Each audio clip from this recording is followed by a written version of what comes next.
할렐루야.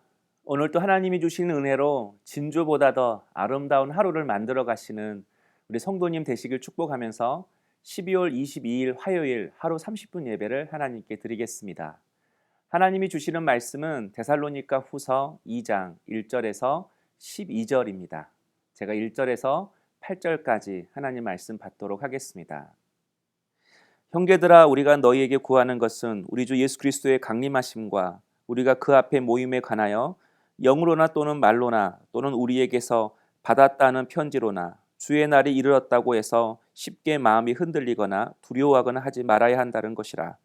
누가 어떻게 하여도 너희가 미혹되지 말라. 먼저 배교하는 일이 있고 저 불법의 사람 곧 멸망의 아들이 나타나기 전에는 그날이 이르지 아니하리니 그는 대적하는 자라 신이라고 불리는 모든 것과 숭배함을 받는 것에 대항하여 그 위에 자기를 높이고 하나님의 성전에 앉아 자기를 하나님이라고 내세우느니라. 내가 너희와 함께 있을 때 이 일을 너희에게 말한 것을 기억하지 못하느냐. 너희는 지금 그로 하여금 그의 때에 나타나게 하려 하여 막는 것이 있는 것을 아나니 불법의 비밀이 이미 활동하였으나 지금은 그것을 막는 자가 있어 그 중에서 옮겨질 때까지 하리라. 그때에 불법한 자가 나타나리니 주 예수께서 그 입의 기운으로 그를 죽이시고 강림하여 나타나심으로 패하시리라. 아멘. 사도 바울은 2차 전도 여행 도중에 데살로니가에 방문해 복음을 전했습니다. 그때 많은 헬라인들과 귀부인들이 복음을 받아들이고 예수님을 영접했습니다. 하지만 유대인들이 동원한 불량배들로 인해 예수님을 영접했던 사람들이 잡혀가고 이로 인해 바울은 데살로니가를 떠나 베레아로 가야 했습니다. 그리고 베레아에서 복음을 전한 뒤 아덴 그리고 고린도로 건너가서 복음을 계속 전했습니다. 그런데 고린도에 있을 때 많은 핍박을 감수하며 예수님을 믿고 따르는 데살로니가 성도들의 소식을 바울이 들었습니다. 그래서 데살로니가 전서와 후서의 첫 인사를 보면 인내와 믿음으로 핍박을 견디며 주님의 사랑으로 서로를 격려하면서 신앙생활하는 데살로니가 성도들을 향하여 바울은 아낌없는 칭찬을 보내고 있습니다. 하지만 말씀에 깊은 이해가 없다 보니 말씀으로 상황을 해석하고 시대를 해석하는 그런 분별력이 부족했습니다. 특별히 재림에 대한 성경 지식이 부족했습니다. 어떤 이는 이제 곧 주님이 재림하실 것이다. 또 어떤 이는 믿음의 사람이 핍박을 받고 그냥 죽는 것을 보면서 주님의 재림은 없을 것이다. 이렇게 각자의 생각으로 재림을 해석하기 시작했습니다. 급기야는 거짓 교사들이 등장해서 지금 일어나고 있는 현상들을 자신의 뜻대로 해석하면서 이제 곧 주님이 재림하실 것이다. 또 어제 성령이 나에게 영으로 꿈으로 환상으로 말씀하셨는데 주님이 오신다고 했다. 또 어떤 사람은 바울이 나한테만 편지를 보냈는데 예수님이 곧 오신다고 했다. 이렇게 성도들을 미혹하기 시작했습니다. 2절 말씀이죠. 영으로나 또는 말로나 또는 우리에게서 받았다 하는 편지로나 주의 날이 이르렀다고 해서 쉽게 마음이 흔들리거나 두려워하거나 하지 말아야 한다. 한마디로 그런 말에 속지 말라고 바울이 권면하고 있습니다. 그러면서 바울은 주님이 재림하실 때 일어날 징조에 대해서 설명해 주고 있습니다. 이런 징조가 나타나면 주님이 곧 재림하실 때야. 이렇게 말하고 있는 거죠. 그렇다면 바울이 말하는 그 징조가 무엇입니까? 3절에 불법의 사람, 멸망의 아들이 나타난다라는 것입니다. 4절에는 그 사람을 주님의 일에 대적하는 자라고 표현하고 있습니다. 우리는 그런 사람을 적 그리스도라고 이야기합니다. 적 그리스도가 나타나서 믿는 자들을 미혹하여 배교하게 한다라는 것입니다. 믿음을 떠나 오히려 그 사람들이 하나님을 대적하게 되는 그런 일들이 나타나게 된다고 바울이 말하고 있습니다. 그런데 이 말을 하면서 바울이 5절에 이렇게 계속 말합니다. 내가 너희와 함께 있을 때에 이 일을 너희에게 말한 것을 기억하지 못하느냐. 지금 바울이 하는 말은 처음 하는 말이 아니라는 것입니다. 예전에 내가 다 말씀으로 가르쳐 주지 않았느냐. 그렇게 말하고 있는 거죠. 그런데 데살로니가 성도들이 기억하지 못하는 것입니다.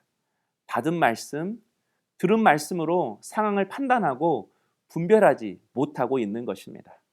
그래서 거짓 교사들의 말들을 여과 없이 받아들인 것입니다. 말씀이라는 안경으로 상황을 바라보지 못하고 말씀의 필터 없이 세상의 말들을 받아들이고 판단하니까 그들의 삶 속에서 혼란이 생긴 것입니다. 한마디로 미혹된 거죠. 그러므로 성도 여러분, 성경에 대한 지식이 필요합니다. 그리고 그 성경 지식을 체계적으로 쌓아야 합니다. 간증도 물론 중요하지만 말씀을 내가 읽고 그리고 그 말씀을 체계적으로 쌓아서 말할 수 있는 그런 믿음의 사람, 성경의 사람이 되어야 합니다. 그럴 때 하나님의 말씀을 우리가 더 풍성히 깨달을 수 있습니다. 하나님의 말씀이라는 안경으로 하나님을 바로 인식할 수 있고 나와 세상을 온전히 바라봄으로 믿음으로 살고 믿음으로 판단할 수 있는 그런 삶을 살 수가 있는 것입니다. 그래서 오늘 말씀을 읽고 묵상할 때에 피상적으로 오늘 본문을 생각해 보면 말세의 징조가 무엇인지 잘 분별하자, 불법자, 멸망의 아들이 누구인지 우리가 잘 분별하자, 거기에 중심을 두고 있지 않습니다. 5절을 제가 쉽게 설명해 드리면 지금 불법자의 영향으로 미혹을 받고 예수님을 배교하는 일들이 일어나고 있지만 아직은 이 불법자가 나타나지 않았다. 왜냐하면 주님이 그를 붙들고 있기 때문이다. 그러나 후에도 이런 불법자가 나타난다고 해도 예수님이 그를 멸하실 것이다. 한마디로 지금은 재림의 때, 멸망의 때가 아니라는 것입니다. 그러니까 재림의 때가 오늘인가 내일인가, 저 사람이 불법자인가 아닌가, 이 징조가 말세의 징조인가 아닌가, 거기에 관심을 두지 말고 오늘 하루도 내가 어떤 말씀을 붙들고 살아가야 하는지, 내가 살아내야 하는 그 믿음의 삶이 무엇인지, 또 나를 통해 하나님이 이루시고자 하는 하나님의 뜻이 무엇인지 그것을 생각하며 살아가라고 당부하고 있는 것입니다. 성도 여러분, 산을 오르는 방법에는 쉬운 방법과 어려운 방법이 있습니다. 돈 주고 케이블카를 타고 올라가면 쉽게 올라갑니다. 나름대로 경치가 있고 묘미가 있습니다. 반면에 걸어서 올라가는 그 길은 어렵고 힘듭니다. 그러나 오르는 그 과정을 통해 눈에 보이는 야생해와 들풀들이 있습니다. 시원한 바람이 있습니다. 그리고 흘리는 땀으로 인해 몸이 건강해지고 기분도 상쾌해집니다. 또 정상에 도착할 때에는 걸어서 올라가 본 사람만이 느낄 수 있는 성취감이 있습니다. 우리 주변에 영으로 본다, 꿈으로 본다, 깊이 본다, 그렇게 은사를 가지고 우리에게 접근하는 사람들이 많이 있습니다. 물론 그 또한 성령의 은사이고 그런 은사를 가지고 신실하게 사역을 하시는 분들도 있습니다. 그러나 그것이 전부가 아님을 아셔야 합니다.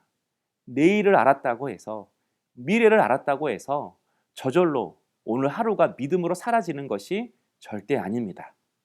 오늘 하루를 믿음으로 살기 위해서는 오늘 나에게 필요한 말씀이 있고 또 그 말씀대로 살기 위한 은혜와 믿음과 능력이 필요한 것입니다.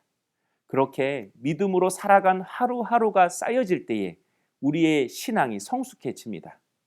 하나님께는 더욱 깊어지고 사람들에게는 더욱 넓어지는 것입니다. 하나님은 그런 성도를 기뻐하시고 그 삶을 통해 당신의 뜻을 이루어 가기를 원하십니다. 내일 일은 내일이 염려하도록 맡기고 또 세상 소리에 우리의 마음을 빼앗기지 말고 오늘 하루도 믿음으로 살기 위해 말씀의 양식을 먹고 말씀의 안경을 끼고 오늘 하루를 시작하는 우리 성도님 되시기를 주님의 이름으로 축복합니다. 한번 적용해 보실까요? 여러분은 지금 상황에 집중하고 있습니까? 말씀에 집중하고 있습니까? 그리고 말씀으로 모든 것을 판단하고 있습니까? 기도하겠습니다.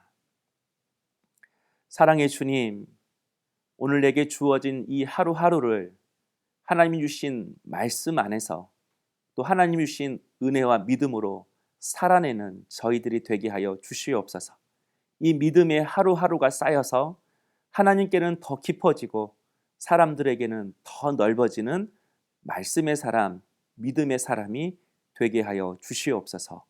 예수님의 이름으로 기도하옵나이다. 아멘.